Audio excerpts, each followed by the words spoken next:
City India news channel हक की आवाज। पैराडाइज फंक्शन पैलेस महबूब नगर। సరే నేను గంభీరంగా మౌనంగా చూస్తున్నా. నేను కొడితే వట్టి కొట్టు నాకు అలవాట్లేదు కదా. చూద్దాము.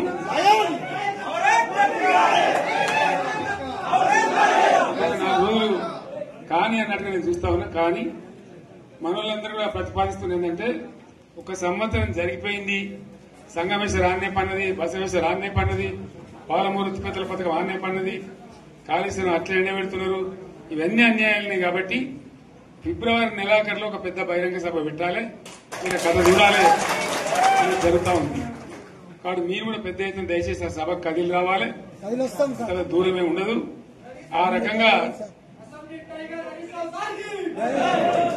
తెలంగాణ శక్తి ఏందో మరొకసారి చూపించి వీళ్ళ మెడలు వంచి ఇప్పుడు సాధించాలి. భవిష్యత్తు కోసం కూడా కొట్టాడకు మనం సిద్ధంగా ఉండాలని తెలియజేసుకుంటూ పరమేశ్వర్ గారికి అంతటి లోకమంత్రం ఇది. ₹1,00,00,000 భూమి ఇప్పుడు 50 లక్షల కట్టుకోలేదు.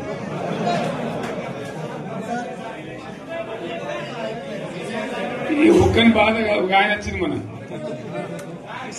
ఒక ఆయన ఒక 10 మంది వచ్చారు హైదరాబాద్కి. అందులోకి 2 ముస్లిం సోదరులు వచ్చారు. साहब सोब तबाह हो गया, इफलासी मुफलसी बच्चे क्या दबे हो गए. तुम्हारा क्या हुआ बहन, तुम्हारा क्या हुआ, तुम हैदराबाद में तुम लोग हैं. मेरा कारोबार है साहब, मेरा छोटा मोटा कारोबार है, होटल भी है.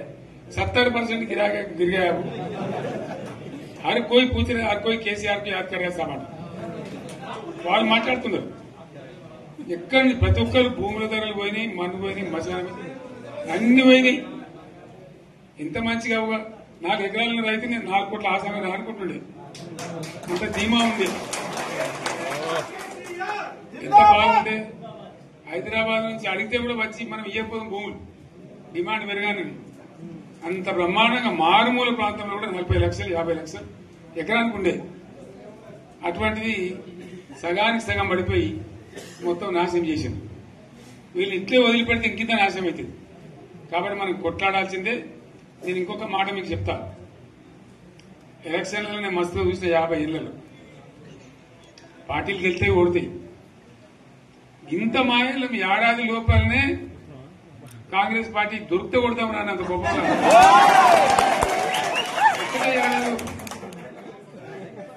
ఇంకా వాళ్ళ బొంద తెలివికి నిన్న వారి పార్టీ మంది పెట్టలు అదేందో పోలింగ్ పెట్టిన వాడు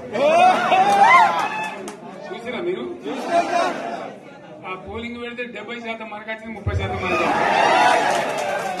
వాడు పెట్టింది, మనం పెట్టింది కాదు. 75 ఇది పరిస్థితి. అదే నేను ఏమంటున్నా అంటే ఫామ్ హౌస్ అంటే ఏముంటది, వారి ఉంటది, మాకు ఉంటది, అల్లం ఉంటది. కాంగ్రెస్ వాళ్ళు ఎంత మనిషి చేస్తే పారబడి తవ్వచ్చు కూడా లంగత. దీన్ని ఫామ్ హౌస్ అని మనం బదనాం చేసి అంతే కదా. నేను ఏమంటున్నా అంటే అన్ని మబ్బులు వీడిపోయినట్టు ప్రజలకు అన్ని తెలిసిపోతున్నాయి. మంచి ఏంది, చెడ్డ ఏంది, ఏం జరిగింది అన్ని ఇంకా ఘోరమైందని చెప్తున్నా. వీళ్ళ తెలివితక్కువతనానికి ఏమైంది? నిన్న మొన్న రిపోర్ట్ వచ్చింది. Comptroller and auditor general of India అని కాగ్ అంటారు దాన్ని. కాగ్ రిపోర్ట్ వచ్చింది. పోయిన సంవత్సరం మన గవర్నమెంట్ లో వచ్చిన ఆదాయం కంటే 13,000 కోట్ల రూపాయల ఆదాయం తగ్గిపోయింది. ఇంకా మార్చి పోయే వరకల్లా ఇంకో 3-4 కోట్ల అవుతుంది. అంటే 15,000 కోట్ల ఆదాయం పోతుంది. మన గవర్నమెంట్ ఉన్నప్పుడు ప్రతి ఏడాది 15,000 కోట్లు పెంచుకుంటూ పోయినండి, చెప్పేసుకుంటూ పోయింది. ఏడాది 10 నుంచి 15,000 కోట్ల ఆదాయం పెరిగేది మన టైంలో. అంత జాగ్రత్తగా మనం వ్యవహారం చేస్తాం. ఇలా ఉల్టా 15,000 కోట్లు పడిపోయింది. ఇంకా వాడేమిస్తాడుగా, ఇంకో ఇస్తారా? ఇంకో 4-5 నెలలైతే జీతాలకే కష్టమైతుంటారు. అందరు పెండింగ్ పెట్టి రిటైర్ అయిన దొత్తలు పైసలు మీరు చూస్తారు కదా పేపర్లలో. సో ఆ విధంగా రాష్ట్ర ఆర్థిక పరిస్థితిని కూడా దివాలా తీయించారు. ఇవాళనేం కాదు, 100కు 100% ఇప్పటికే ప్రజల నిర్ణయానికి వచ్చిండ్రు. డెఫినెట్ గా రాబోయే గవర్నమెంట్ మనదే అని అనుమానం కూడా అవసరం లేదు.